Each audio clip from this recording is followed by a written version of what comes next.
Welcome to our very first Book Barn Book Club podcast. I'm Laisha. And I'm Lainey. And let's talk books. Well, since this is our very first episode, I thought maybe we should give you a little background on how our book club started.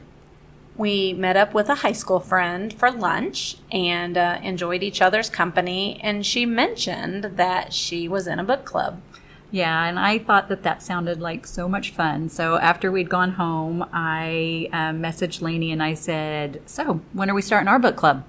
And I was like, let's do it. Yeah, so we did.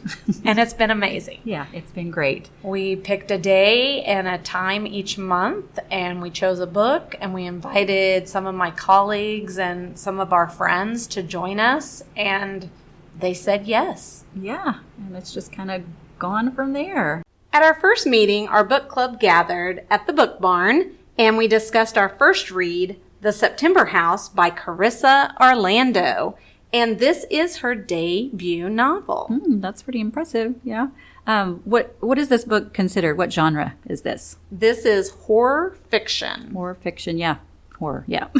So this is not a book that I probably would have picked up to read on my own. But for a book club, I think it was a great selection for our first book. It gave us a lot to talk about. It did. Yeah. It did. And I do have some quotes from some of our book club members. Angela said, very creepy, but yet outlandish at the same time, was a good one to start our adventure. Mm-hmm. And our other friend, Jude, she said, what the bleep am I reading? Which made me laugh. And Amanda said, intriguing start. And it was intriguing. It was. Laisha, you need to read the beginning of this book. Okay, why don't I? So this is the first couple of sentences from chapter 1. The walls of the house were bleeding again. This sort of thing could be expected. It was, after all, September. Yikes. Well. So the story's about Margaret and Hal. They purchased their dream home. It's a beautiful Victorian with a wraparound porch. I've always wanted a wraparound porch. And then comes September. Oh my goodness. And the hauntings from ghosts of former inhabitants start happening. Oh my word. And Margaret, she is determined to stay in this house. And her husband. Yeah, Hal, not so much. Yeah.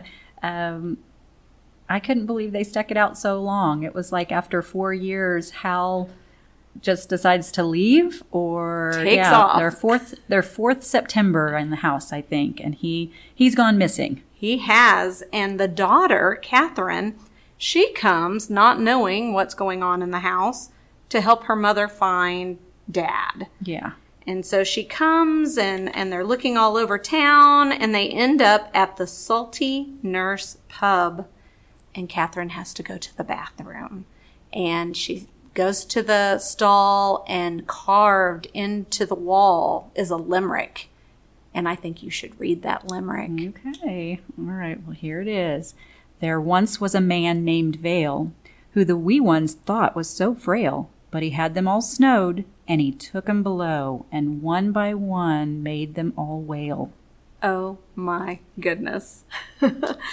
The book is funny at times. It's super creepy. From that point on, things just explode. Yeah, it just spirals. Yes. Yeah.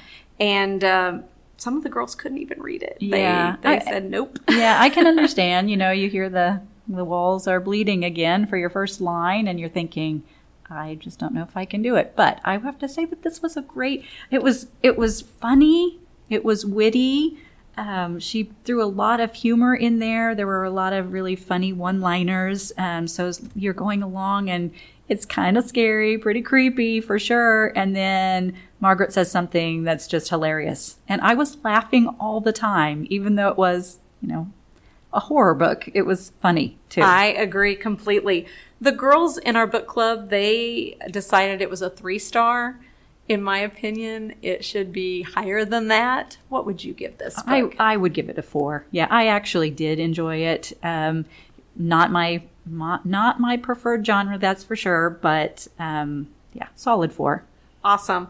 And I'll tell you, you'll never look at a creepy basement the same if you read The September House by Carissa Orlando.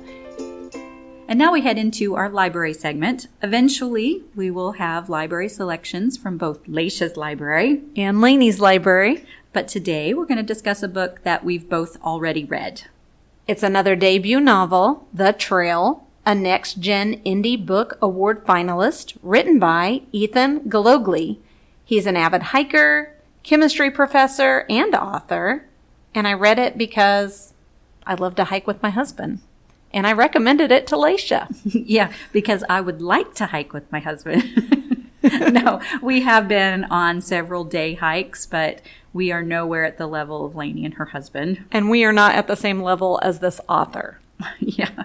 Well, this author, at the back of the book, he's got a section called Confessions. And in this part, he writes, "This book fits somewhere in the gray area between fiction and nonfiction. The story is based on a journey I took on the John Muir Trail at the age of 50 with my friend Joey and my wife Audrey."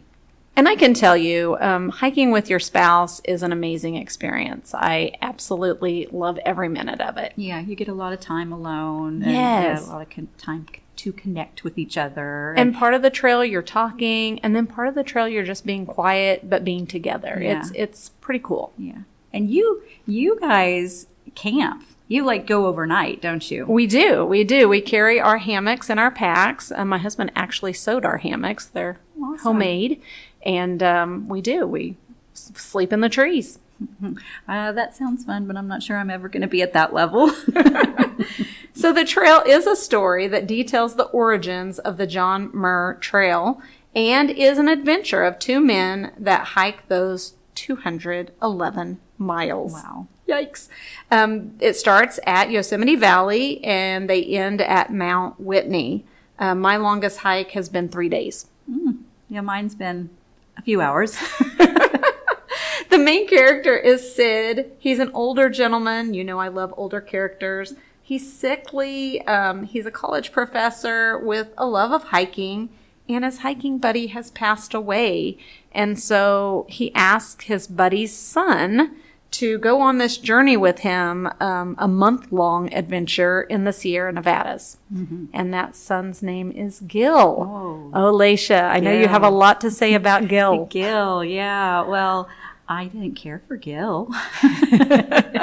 And I think the author did a great job with this character because I believe we're not supposed to like him so much. He's an arrogant little brat, and he's struggling with the loss of his father, that's for sure. And he feels like he knows it all, though. And I don't like the way he treats women. They meet some friends along the way. Absolutely. Yes. Yeah. And some interesting characters that we run into along the path, for sure. But going back to Gil, he loves kung fu. He's ill-prepared for this hike. Mm-hmm. I guess I didn't like him either. Yeah. For sure. And some of the other interesting friends that they met along the way, one young lady was from overseas, if I remember correctly, and she came to the States just to do this hike. And I think she's the one that carried a frying pan with her, if I remember correctly. I would never carry a frying pan with my pack. It would make it too heavy. Yeah. So, and then there was the gentleman that would, forage for food. They met a lot of friends along the way, and it was just great. It was descriptive. The way he talked about the scenery just makes you want to go there. It was awesome. Yeah, I agree. Yeah. And it was fun, informative, sprinkled with philosophy. I've recommended it to lots of people, including my adult children. So, HYOH, hike your own hike. I loved it, and I give it 5 stars. Yeah, I would give it a very solid 4. So read it. It's The Trail, and it's written by Ethan Gallogly. Well, this is fun, isn't it? Our very first episode, right? Very exciting. It is so exciting. We started with our little book club, and it grew a little more, and now we feel like we are at capacity. We have enjoyed it so much, and we wanted to share it with everyone, as many people as we could, because it's been such a way for us to have that connection in our lives. Books were the common denominator for a group of women who've become really good friends.